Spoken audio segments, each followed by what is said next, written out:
오늘 우리가 함께 나누고자 하는 말씀은요, 누구나 다 알고 있는 찬양입니다.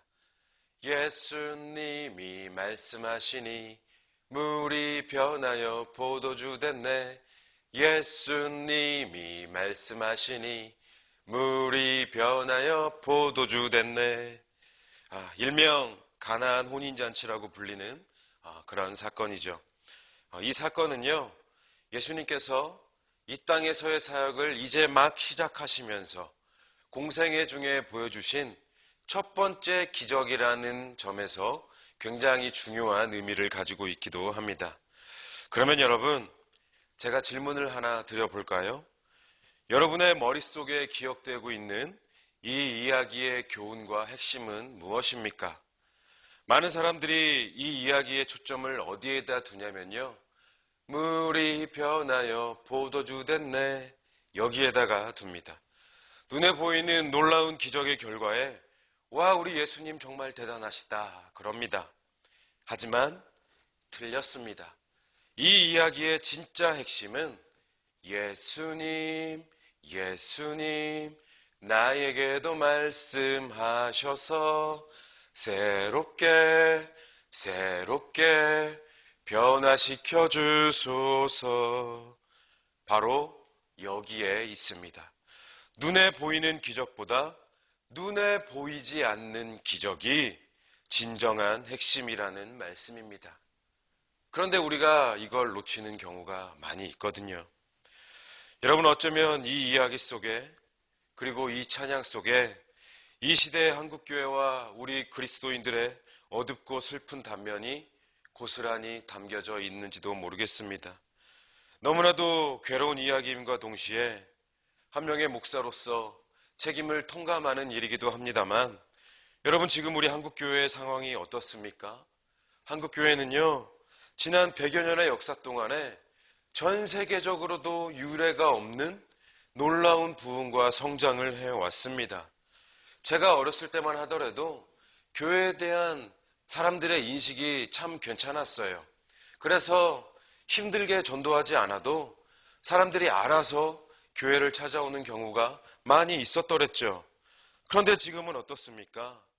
사람들이 교회를 찾기는커녕 교회를 떠나고 있습니다. 과거 사람들의 인정과 찬사는 이제 입에 담기에도 두려운 표독스러운 비난과 저주로 바뀌었습니다.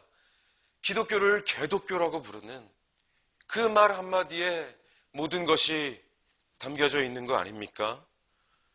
제가 개척을 준비하면서 택배 새벽 배송을 이렇게 하다 보니까요, 집 문에 교회 교패를 붙여놓은 집을 만나는 게 여간 힘든 일이 아니었어요. 교패를 붙여놓은 집을 만나면 마음이 그렇게 반가울 정도로 교회를 다니는 사람들이 계속해서 그렇게 줄어들고 있는 거죠. 설상가상으로 코로나를 맞게 되고 큰 교회들이 코로나에 대한 대처를 이상하게 하면서 그 피해는 고스란히 작은 교회들이 다 떠안게 돼버렸어요.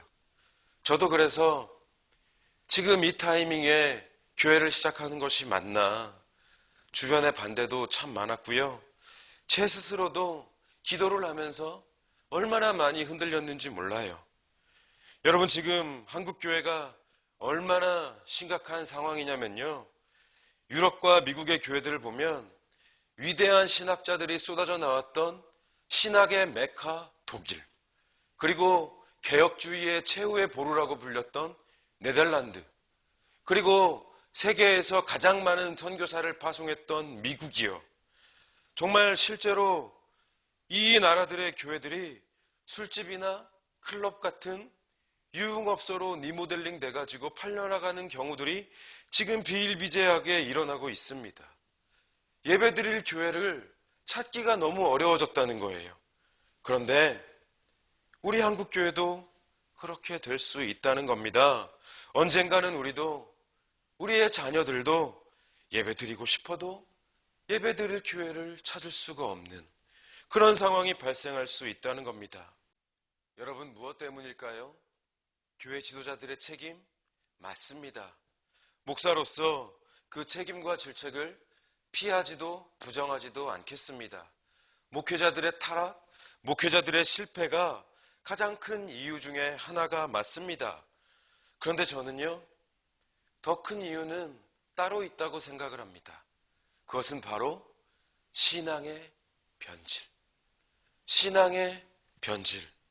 교회가 사라져가고 있는 나라들의 공통점을 보면요, 성경의 절대적인 진리와 가치가 부인되고 너도 맞고 나도 맞다, 좋은 게 좋은 거다라는 인본주의와 다원주의와 동성애 같은 것들이 교회 안에 허용되어졌다라는 것, 그리고 신유, 치유, 방언 같은 이 눈에 보이는 결과물들이 마치 기독교 신앙의 최고 정수라고 인정받는 그런 신비주의, 은사주의, 기복신앙 같은 것들이 성령의 역사라는 그럴싸한 말로 포장되어 가지고 교회 안에 가득했다라는 겁니다.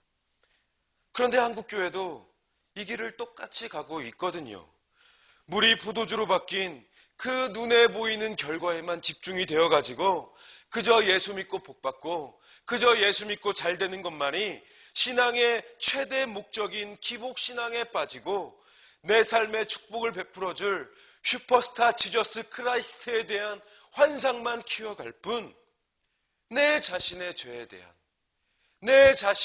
대한 애통과 자복과 눈물과 회개는 사라지고 물이 포도주로 변했듯이 날마다 새롭게 변화되어져야 할 내 자신의 변화에는 관심이 없어졌다라는 거예요. 관심 밖의 일이 되어버렸다는 겁니다. 목사가 축복, 성령, 은사, 기적, 능력 막 이러면 사람들이 막 모이고 고난, 좁은 길, 순종, 겸손, 회개, 애통, 눈물 이런 얘기들을 하면 싫어하고, 그래서 한국교회가 위기라는 거예요. 그래서 정말 심각하다는 거예요. 변화가 없는 교회, 변화가 없는 목회자들, 변화가 없는 성도들. 이런 의미에서 오늘 우리는요, 예수님께서 이 땅에서 행해 주신 첫 번째 기적의 사건, 가나안 혼인잔치의 이 이야기를 살펴보면서 이 기적의 본질을 발견하고 성경의 진정한 메시지를 깨닫고 그것을 우리의 삶 가운데 적용해 볼 수 있기를 원하는데요. 먼저 우리가 이 사건을 제대로 이해하기 위해서는 요한복음 전체의 큰 틀을 보아야 합니다. 요한복음 전체를 관통하고 있는 주제는요, 함께 보신 20장 30절 31절의 말씀입니다. 한 번 더 같이 볼까요? 제가 읽어드립니다. 예수께서 제자들 앞에서 이 책에 기록되지 아니한 다른 표적도 많이 행하셨으나 오직 이것을 기록함은 너희로 예수께서 하나님의 아들 그리스도이심을 믿게 하려 함이요 또 너희로 믿고 그 이름을 힘입어 생명을 얻게 하려 함이니라. 아멘. 이 구절 속에서는요, 특별히 세 가지의 단어가 눈에 띄는데요. 먼저는 30절의 표적입니다. 30절의 표적. 공간복음이라고 불리는 마태, 마가, 누가복음 이 세 복음서에서는 예수님께서 행하신 기적들을 보통 이적, 기적, 헬라어로는 다이나미스라는 단어로 그렇게 표현을 하고 있는데요. 다이나미스는 결과 중심적인 단어입니다. 예수님께서 이렇게 하셨더니 이런 결과가 발생하더라, 이런 이야기죠. 그런데 이 요한복음은요, 이 세 복음서와는 조금 다르게 유독 표적, 헬라어 원어로는 세메이온이라는 단어를 사용하고 있는데요. 이 세메이온은 결과보다는 동기 중심적인 단어입니다. 다시 말해서 사도 요한이 이 요한복음을 기록할 때 이 세메이온이라는 단어를 굉장히 중요하게 사용하면서 예수님께서 왜 이 일을 행하셨는가, 그 행하신 동기와 목적에 포인트를 두고 이 요한복음을 서술했다는 그런 이야기죠. 이어서 두 번째 중요한 단어는 31절에 믿게 하려 함이요, 믿음입니다. 우리는 예수님의 신성과 권능의 증거인 표적들을 올바로 이해함으로써 안정되고 또 성숙된 믿음을 갖게 됩니다. 요한은 예수님께서 베푸신 표적의 결과가 믿음이다라는 것을 성경의 독자들에게 분명하게 각인을 시켜주고 있는 것이죠. 그리고 요한복음의 세 번째 핵심 단어는요, 31절 후반부에 생명을 얻게 하려 함이니라. 생명입니다. 생명. 사도 요한이 말하고자 한 이 생명은요, 인간의 생존성이나 지속적인 이 호흡을 말하고 있는 것이 아니라 새로운 의식과 새로운 삶으로의 변화, 즉 중생을 의미합니다. 중생이요. 표적의 결과가 믿음이었다면 믿음의 결과는 생명이다라는 것을 말하고 있는 것이죠. 이렇게 표적, 믿음, 생명, 이 세 단어들은 우리가 요한복음을 이해하는 데 있어서 굉장히 중요한 논리적 구조의 큰 틀을 마련해 줍니다. 그리고 우리 신앙의 본질을 담는 큰 그릇이 되기도 합니다. 표적 안에 하나님의 계시가 있고 믿음 안에 행위의 산출이 있으며 생명 안에 신앙의 결과가 있다. 어렵지 않으시죠? 자, 그러면 표적, 믿음, 생명, 이 큰 틀 안에서 이제 본격적으로 가나안 혼인잔치의 이 이야기를 살펴보자면요, 다시 앞으로 가서 2장 11절을 보니까요, 요한은 이 사건을 뭐라고 표현하고 있습니까? 표적이다라고 표현을 하고 있습니다. 표적, 세메이온, 결과보다는 예수님께서 이 일을 행하신 동기와 목적에 더 큰 의미가 있다는 것이죠. 그러면 우리가 먼저 발견할 수 있는 것은요, 이 표적 속에는 하나님께서 일하시는 중요한 법칙 하나가 선명하게 드러나 있습니다. 잔치집에 포도주가 떨어졌죠. 잔치집에 이 호스트의 입장에서는 굉장히 곤란한 상황이 발생한 건데요. 이 잔치에 굉장히 깊게 관여하고 있던 것으로 보이는 예수님의 어머니 마리아가 예수님께 이 사실을 고했더랬죠. 그런데 예수님의 반응이 조금 당황스럽습니다. 4절의 말씀을 보니까 여자여 그럽니다. 어머니에게 여자여, 우리가 엄마한테 여자여 그러면 어떻게 됩니까? 큰일 나죠. 큰일 나요. 그래서 반기독교 집단에서 예수님의 이 말을 가지고 기독교에 윤리는 부모도 없느냐, 이건 폐륜이다, 뭐 이런 식으로 시비를 걸어요. 하지만 이것은 어디까지나 아몰랑, 아님 말고식의 무식한 주장일 뿐, 이 예수님 당시의 로마 문화권에서는요, 남자가 여자를 부를 때 사용할 수 있는 가장 극존칭이 바로 여자여라는 말이었어요. 그래서 일반적으로는 왕비를 칭할 때 사용했다는 말이죠.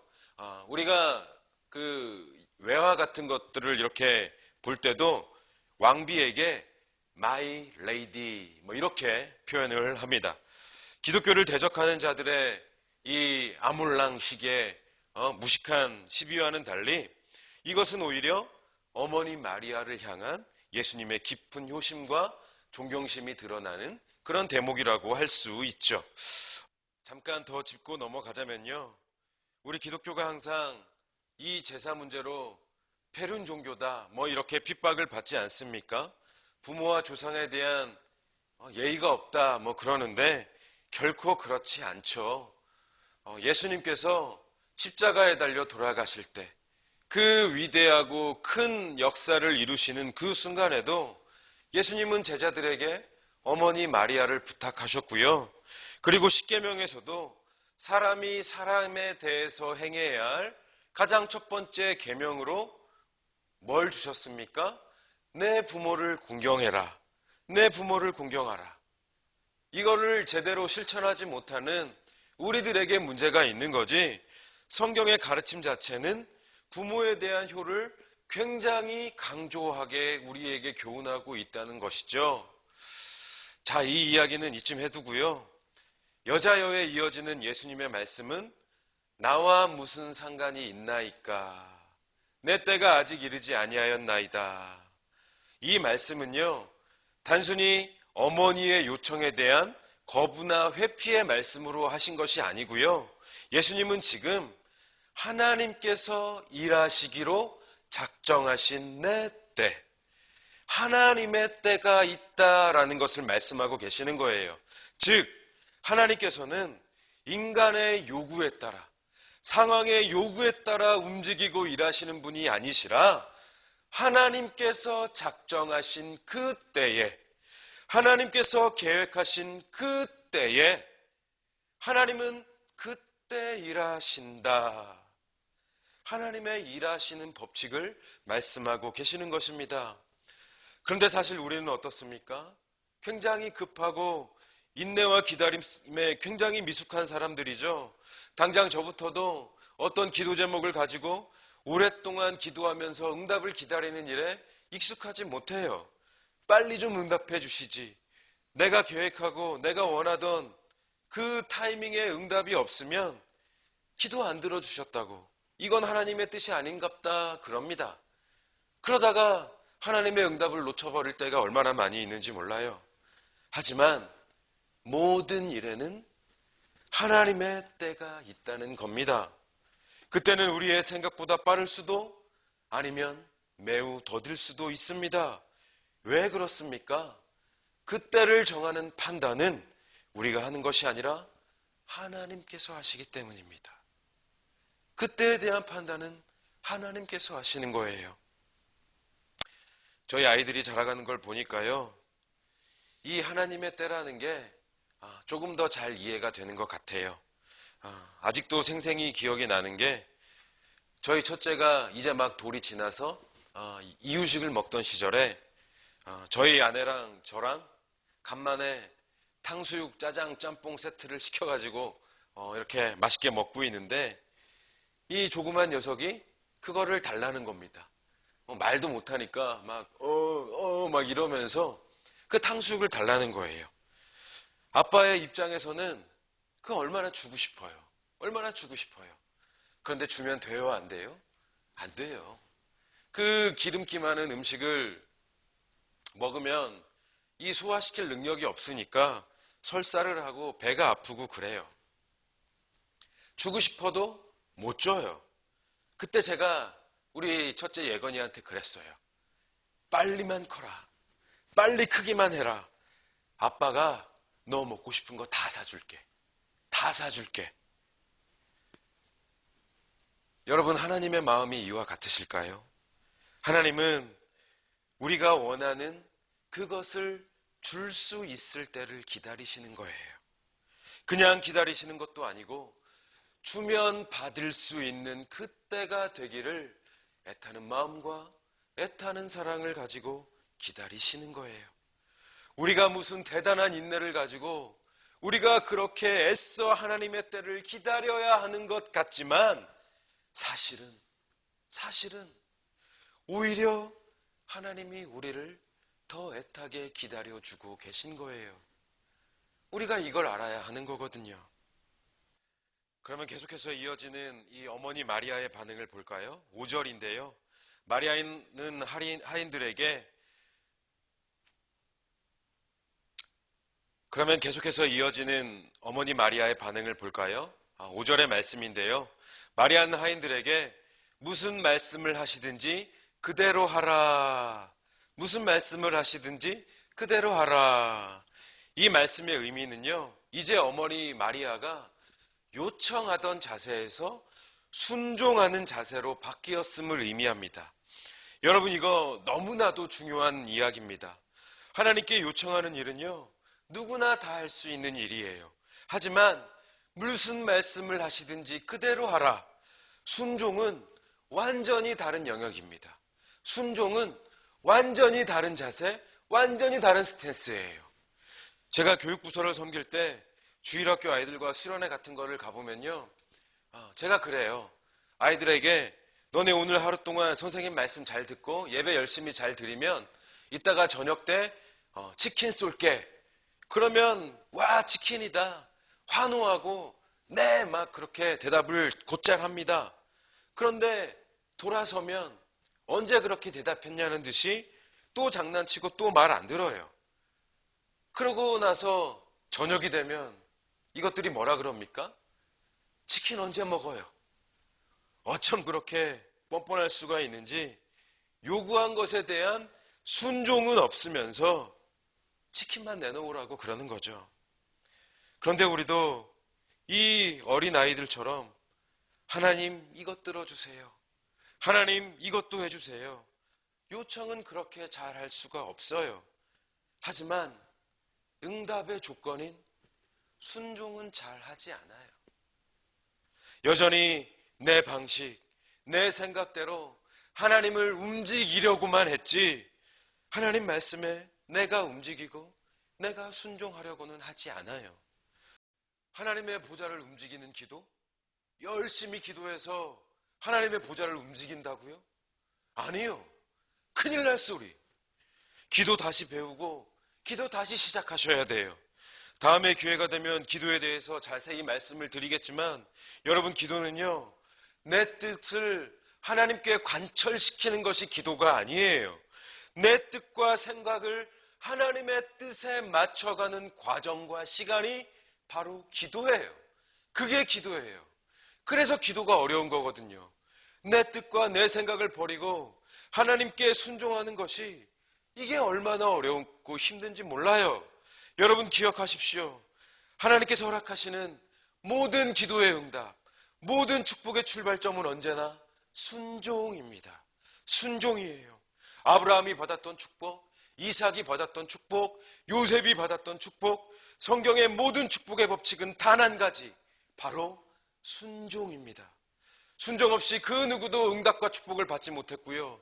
순종 없이 그 누구도 영광을 누리지 못했습니다. 무슨 말씀을 하시든지 그대로 하라. 응답이 먼저가 아니라 순종이 먼저입니다. 아멘이십니까? 자, 마리아는 이제 순종으로 하나님의 때를 기다립니다. 사실 마리아는 무려 30년을 순종함으로 기다렸습니다. 30년 전에 천사가 내려와서 태중에서 온 세상의 구원자가 태어날 것을 알려줬습니다. 그래서 이 아이만 태어나면 당장이라도 무슨 대단한 일이 일어날 것으로 기대했을 겁니다. 그런데 아이가 태어났는데 아무 일도 일어나지 않습니다. 10년이 지나도 20년이 지나도 30년이 지나도 이 아들은 아무것도 하지 않는 것 같았습니다. 그저 혼자 세상 사는 사람처럼, 그저 너무나도 무심한 것처럼, 여자여 내 때가 아직 이르지 못하였나이다. 그렇게 기다리다 보니 마리아는 어느덧 할머니가 되었습니다. 마음에 의심이 들 때도 있었을 거고요, 지칠 때도 있었을 겁니다. 하지만 마리아의 선택은 30년 동안 늘 언제나 항상 순종과 기다림이었다라는 사실. 여러분, 우리도 기다려야 할 때가 있습니다. 주님 언제까지입니까? 그저 눈먼 봉사처럼, 그저 뼈를 깎는 상한 심정으로 말씀에 순종하며 응답의 때를 기다려야 할 때가 있습니다. 그 시간이 너무나도 길고 힘들고 지치고 다 포기하고 싶어질 때도 분명히 있습니다. 하지만 사랑하는 여러분, 확신 가운데 거하시기를 바랍니다.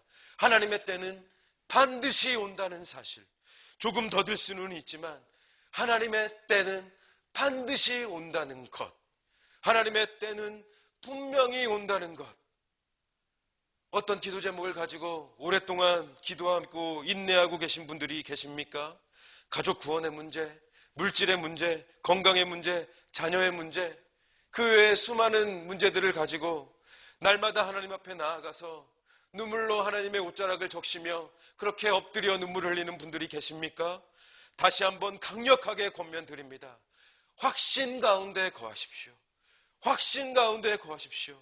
비록 아플지라도, 비록 지칠지라도 우리가 순종함으로 하나님의 때를 기다리고 기도하며 인내한다면 하나님께서 반드시 분명히 우리 눈에 눈물을 닦아주시고 하나님의 때, 하나님의 방법으로 하나님의 역사를 이루어 주실 줄로 믿습니다. 할렐루야.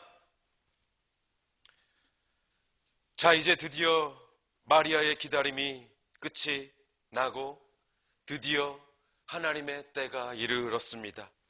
예수님께서 혼인잔치의 문제를 해결해 주시는데 놀랍게도 물을 포도주로 바꾸는 역사를 보여주신 것입니다. 여러분, 여기서 우리는 또 굉장히 중요한 것을 보게 되는데요. 이제껏 예수님께서 단 한 번도 드러내신 적이 없는, 예수님께서 인간의 몸을 입고 이 땅에 오신 이유와 목적이 처음으로 암시가 되어지는데요. 여러분, 예수님께서 이 땅에 오신 가장 근본적인 목적이 무엇입니까? 영혼 구원, 죄사함, 여러 가지 말로 답을 할 수 있겠지만 결국에는 같은 답입니다. 영원히 죽을 수밖에 없는 우리를 구원하시기 위해서, 그 죄 많은 우리를 죽음 가운데에서 구원하시고 새 생명 주시기 위해서, 즉 요한복음의 큰 틀, 생명을 얻게 하려 함이라. 생명, 이것 때문에 예수님께서 우리 가운데 오신 것입니다. 여러분, 왜 예수님께서 첫 기적을 하필 물이 포도주로 변하는 이 기적을 보여주신 것일까요? 만약에 이 가나안의 작은 시골 마을이 아니라 첫 기적으로 로마 황제 앞에 딱 나타나셔가지고 로마 황제를 죽였다가 살린다거나 아니면 하늘의 그 천군 천사를 대동해서 예수님의 그 위대한 권능과 권세를 로마 황제 앞에서 또는 백성들 앞에서 그렇게 분명하게 드러내셨다면 그 한 번의 권능으로 모든 것이 다 정리되는 거 아닙니까? 황제 이하 모든 백성들이 예수님 앞에 꿇어 경배하고 진정한 메시아로 그렇게 높임을 받으셨을 거란 말이죠. 하지만 예수님의 생각은 다르셨어요. 예수님은 세상 사람들에게 칭송을 받기 위함도 아니에요. 세상 사람들에게 높임을 받기 위함도 아니요, 슈퍼스타가 되기 위함도 아니요, 정치적인 메시아가 되기 위함도 아니요, 주님이 이 땅에 오신 진짜 목적, 물이 포도주로 바뀌었듯이 죽을 수밖에 없는 자들이 구원을 받고 새 생명을 얻어 새롭게 변화되어지는 것, 이것을 위해 오셨고 이것을 예수님은 보여주고 싶으셨던 겁니다. 여러분이 얼마나 중요하고 이 얼마나 가치 있고 이 얼마나 감동이 되는 그런 이야기입니까? 하늘의 보좌를 버리시고 그 권세와 권능을 스스로 감추시면서까지 이 땅에 오셨던 이유가 나같이 보잘것없는 이 한 생명을 살리시기 위해서, 우리에게 새 생명 주시려고, 오직 이것을 위해서 온 땅과 온 하늘을 굴복시킬 수 있으신, 세계 만민의 찬양을 받으며 만세 영원토록 권세를 누리실 수 있는 그 예수님께서 정말 아무것도 아닌 나같이 하찮은 이 죄 많은 존재의 생명을 위해서 생명을 주시려고 이 땅에 오셨다는 겁니다. 여러분, 우리가 이거 맨날 듣는 이야기인데 얼마나 감동이 됩니까? 그런데 여러분, 더 놀라운 건 뭔 줄 아십니까? 이 표적 속에서 포도주로 바뀐 항아리에 담긴 물이요, 이 물은요, 이 잔치에 초대된 사람들이 이 집안에 들어올 때 손과 발을 씻을 수 있게끔 그렇게 마련해 둔 물이지 깨끗한 물이 아니었어요. 혹시 처음에는 그나마 깨끗한 물이었다고 할지라도 한 명이 씻고 두 명이 씻고 여러 명이 손과 발을 씻으면서 더러워지는 거겠죠. 여러분, 이 항아리의 물이요, 이 더러운 물이요, 누굽니까? 이거 우리거든요. 이거 우리를 말하는 거거든요. 세상의 죄에 차츰차츰 오염되어지고 스스로 회복될 수도 없고 스스로 깨끗해질 수도 없는 우리의 모습과 똑같은 거예요. 더러운 물이에요. 그런데 예수님께서 이 항아리의 더러운 물을 완전히 변화시켜서 새 포도주로 만들어 놓으셨다는 거예요. 여러분, 이것은 그냥 변화가 아닙니다. 더러운 물에 어떤 첨가제를 섞어서 깨끗하게 했다거나 아니면 이물질을 걸러내서 깨끗하게 혹은 깨끗해 보이게 만든 것이 아니라 완전히 다른, 완전히 새로운, 완전히 깨끗한 변화가 일어났다는 겁니다. 여러분, 예수님께서 이 포도주 사건 이후에 훗날 십자가로 이루신 우리의 변화가 바로 이와 같습니다. 그런즉 누구든지 그리스도 안에 있으면 새로운 피조물이라. 이전 것은 지나갔으니 보라 새 것이 되었도다. 보라 새 것이 되었도다. 보라 새 것이 되었도다. 그래서 우리에게 소망이 있는 거예요. 이미 우리 안에 완전히 새로운 새 생명의 역사가 일어났고, 이 생명의 역사는 그 어떤 경우에도 소멸되지 않고 지금 이 순간에도 우리 안에서 일어나고 있기 때문에 저와 여러분의 삶에는 영원한 소망이 있을 수 있는 겁니다. 여러분, 이게 포인트예요. 이게 신앙의 본질이에요. 예수 믿는다고 해서 갑자기 막 주변의 환경이 좋게 변화하는 것이 아니라 내가 변화되는 것. 새 생명을 얻은 내가 변화되는 것.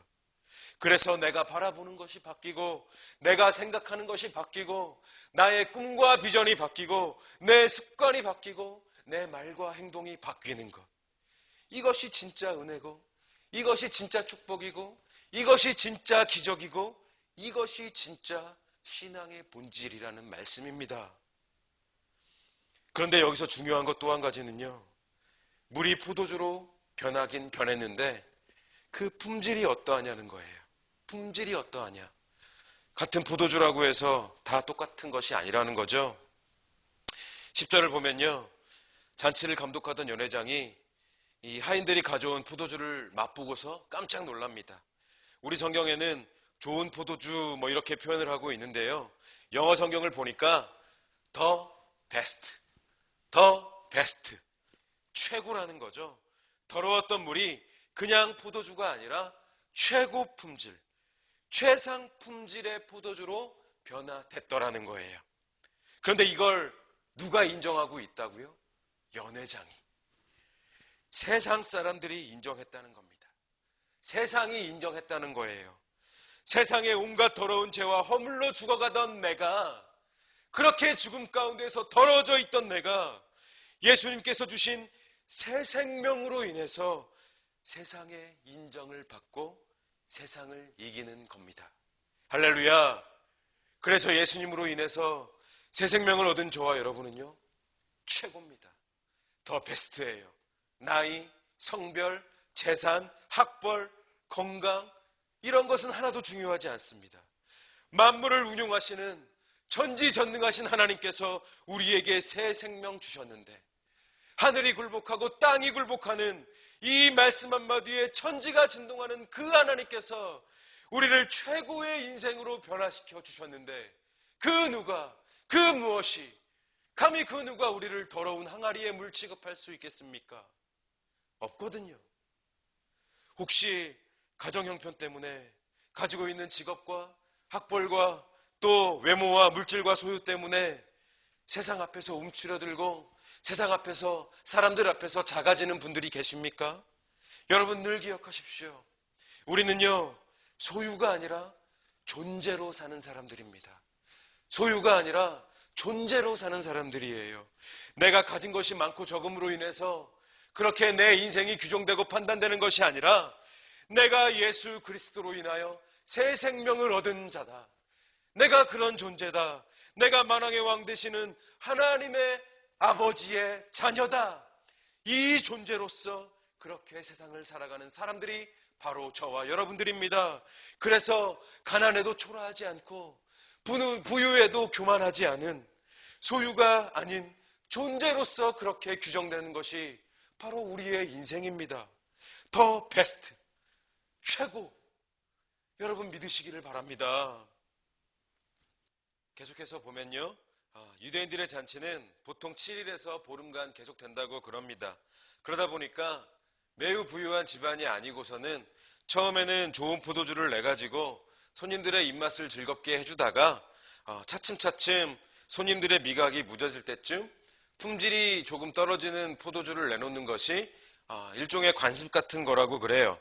그런데 예수님께서 함께 하시는 이 잔치는요, 10절에 연회장의 말대로 처음에도 좋은 포도주를, 그리고 나중에도 좋은 포도주를 내놓는 그야말로 풍요롭고 충만한 잔치였습니다. 여러분, 이것은요, 세상이 주는 것과 하나님이 주시는 것은 분명히 다르다는 것을 우리에게 보여주고 있습니다. 유대인들의 잔치는 마치 세상이 주는 것과 같습니다. 처음에는 그럴싸한 것들로 우리의 욕구를 만족시켜 줍니다. 세상은 우리의 요구대로 보암직도 하고 먹음직도 한 것들로 우리를 그렇게 유혹합니다. 그런데 결국에는 어떻습니까? 우리가 세상의 쾌락에 취해서 깨닫지 못할 때 변하기 시작하고 결국에는 우리를 멸망에 이르게 합니다. 처음에는 좋은 것들을 제공하는 듯 하였으나 결국에는 망하게 하는 것이 세상이란 말이죠. 그 길의 끝은 사망이에요. 반면에 하나님은 우리에게 어떤 것을 주십니까? 처음에도 좋은 것으로 주시고 영원히 좋은 것들로만 주십니다.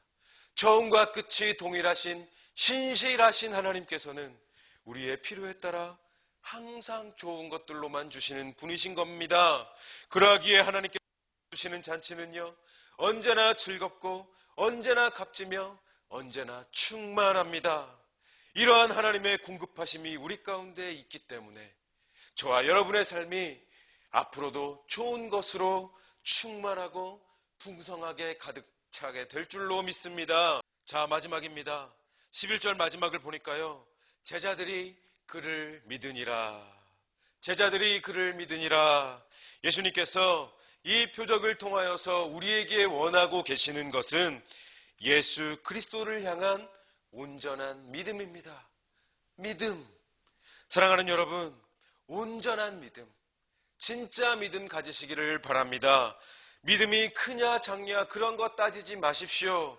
내가 교회를 몇 년을 다녔네, 내가 교회에서 직분이 뭐냐, 뭐 이런 건 우리끼리 중요한 이야기지 주님 앞에서는 정말 하나도 중요하지 않는 이야기입니다. 성경은 뭐만한 믿음만 있어도 큰 산을 옮길 수 있다고 말씀하고 계십니까? 겨자씨만한 믿음, 겨자씨만한 작은 믿음이라도 그것이 진짜 믿음이라면 큰 산도 이기는 겁니다. 그러면 여러분, 무엇이 진짜 믿음입니까? 주님께서 나를 위해 십자가에 죽으셨고 그 죽음을 정복하시고 다시 부활하셨다라는 것을 믿는 것이 진짜 믿음입니다. 여러분, 무엇이 진짜 믿음입니까? 나를 위해 죽으시고 부활하신 그 주님의 옷자락만이라도 단단히 붙잡으면 새 생명을 얻을 수 있다는 것이, 그것을 믿는 것이 진짜 믿음입니다. 무엇이 진짜 믿음입니까? 나에게 새 생명 주신 그 주님만이 내 삶의 유일한 주인 되시고 그분의 말씀에 순종하는 것만이 내가 사는 유일한 길이라고 믿는 것이 진짜 믿음입니다. 여러분 안에 이런 믿음이 있으십니까? 이 믿음이 세상을 이길 수 있는 우리의 유일한 능력입니다. 믿음이 모든 것을 이기는 겁니다. 이러한 진짜 믿음을 소유한 저와 우리 성도님들이 되시기를 주님의 이름으로 축원합니다. 이제 말씀을 정리합니다. 표적, 믿음, 생명. 한국교회와 우리 그리스도인들이 세상에게 인정받고 존중받기 위해서 필요한 것은 물이 변하여 포도주 됐네, 이것이 아니라 예수님, 예수님, 나에게도 말씀하셔서 새롭게 변화시켜 주소서. 내 자신의 변화에 우리의 능력이 있는 것입니다. 우리가 늘 우리 자신을 돌아보며 눈물과 애통과 자복과 회개로 하나님 앞에 엎드릴 때 한국교회는 다시 회복될 수 있을 것이고 우리는 더 베스트, 소유가 아닌 존재로서 이 세상을 이기며 살아갈 수 있을 것입니다. 이러한 믿음을 가지고 삶의 모든 자리에서 최상 품질의 포도주와 같은 그런 삶을 살아가시는, 그래서 승리의 삶을 살아가시는 저와 우리 성도님들이 되시기를 주님의 이름으로 간절히, 정말로 간절히 축원합니다. 기도하시겠습니다.